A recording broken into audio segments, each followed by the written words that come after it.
This week in news surrounding Israel, stand up and be counted. Stay tuned, friends, for all the details.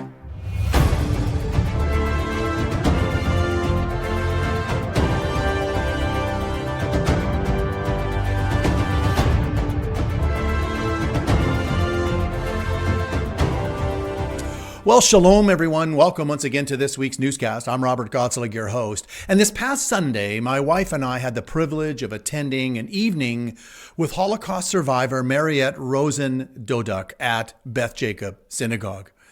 Mariette was only 5 years old when the Nazis invaded her hometown of Brussels, Belgium in 1940, with her family soon to be torn apart.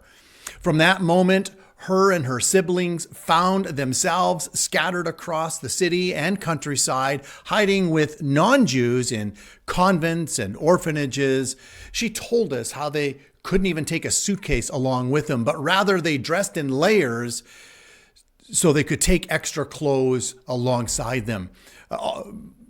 They couldn't even, when they washed their clothes, they couldn't even take them and hang them out to dry. They would often put the clothes on and let the wet clothes dry on their bodies. She said her childhood was robbed from her. She never even had a toy until she received a doll when she was 36 years old.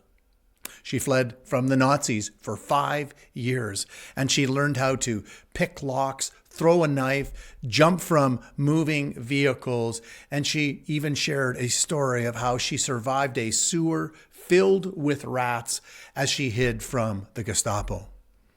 And all along, she said, she never cried. She became like a robot, a child of silence, learning how to survive, which she did.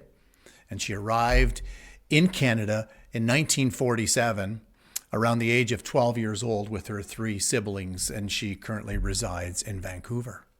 I have her book here. It's called A Childhood Unspoken. Friends, I'd encourage you to pick up a copy and to read it and to share Mariette's story, Marie's story. She changed her name to Marie when she came to Canada, but to hear her story and share it with people that you know. And we'll put a link for her book in the description below where you can purchase it.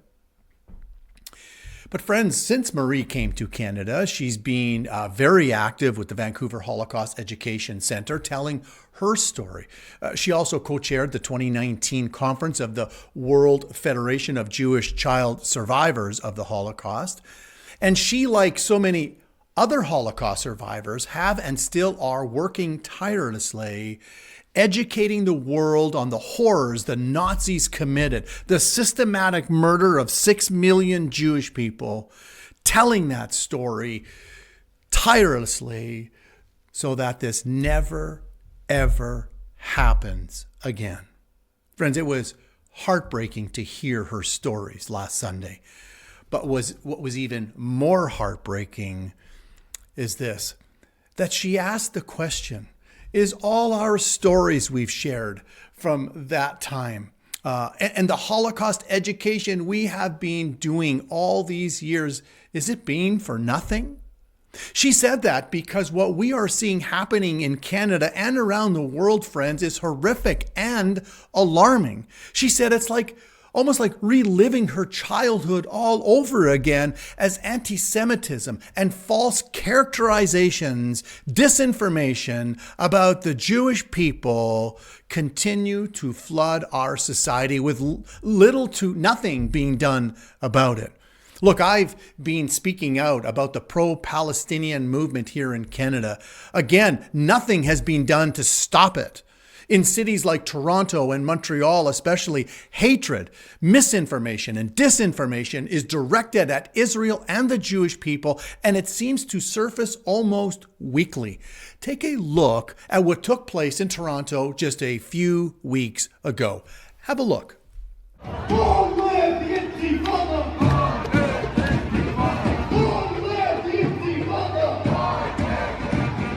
There is only one solution. Intifada revolution. There is only one solution. Intifada revolution. Intifada, Intifada. There is only one solution?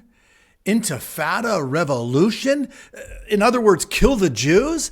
That's what the Intifada was, the first and second that took place in Israel from 1987 to 2005. Palestinians killed Jews. And here they're openly calling for it to return on our streets in Canada. Look at this other video here of Palestinians and their supporters around the world giving the Nazi salute. Have a look. How Hitler? How Hitler? I want everybody to know how much I Zionist. So Palestine. Free Palestine. There you go. He's not scared. He's not afraid of his own opinion. There you go.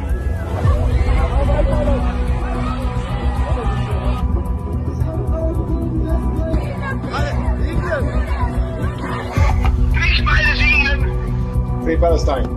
Free Palestine!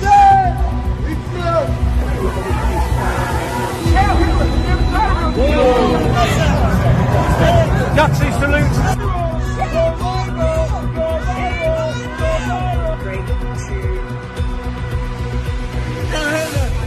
Hell Hitler, he's a chief, he's a gangster.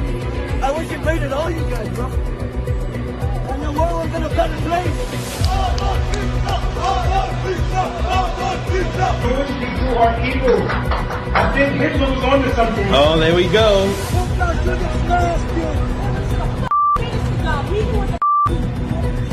Why every so many hundred years the Zionists get slaughtered? Because Hitler knew how to deal with these people. Hitler was right about y'all niggas. These dreidel spinning, yarmulke wearing, kibbutzin happening, genocidal. They should be all exterminated. Thank you. Every single one of them. And their kids, their mothers, their children, everybody. Just like Hitler. Thank you.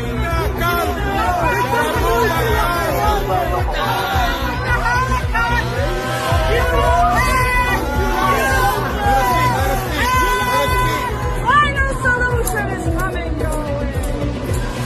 The final solution. It says Allah is gathering all the Zionists for the final solution. Go back to the oven! You need a big oven, that's what you need!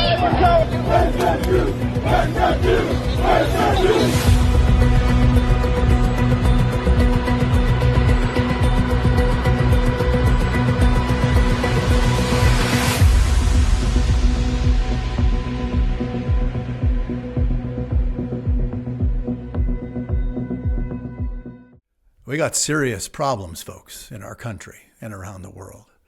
And history seems to be repeating itself. Wake up, Canada.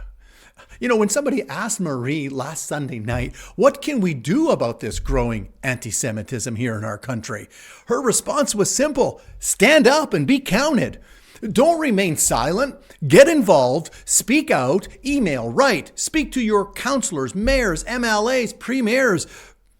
Write a letter to the Prime Minister. Friends, speak out against these hateful, demonic rallies that are taking place and be a comfort to the Jewish people as God commands us in Isaiah chapter 40, verse 1. Tell the Jewish people that you care. Go to a synagogue and tell them that you care. Tell them that you're a Bible-believing Christian and you care about them, that you love them, that you stand with them. Friends, do something. Just don't be silent. As Marie said, stand up and be counted. You know, when she said that last Sunday, that really reminded me of a story that Erwin Lutzer retells of a Christian man during the time of the Holocaust. I've shared this story before on this newscast, but it's worthwhile sharing it again. Here's how it goes. I lived in Germany during the Nazi Holocaust. I considered myself a Christian. We heard stories of what was happening to the Jews, but we tried to distance ourselves from it because what could anyone do to stop it?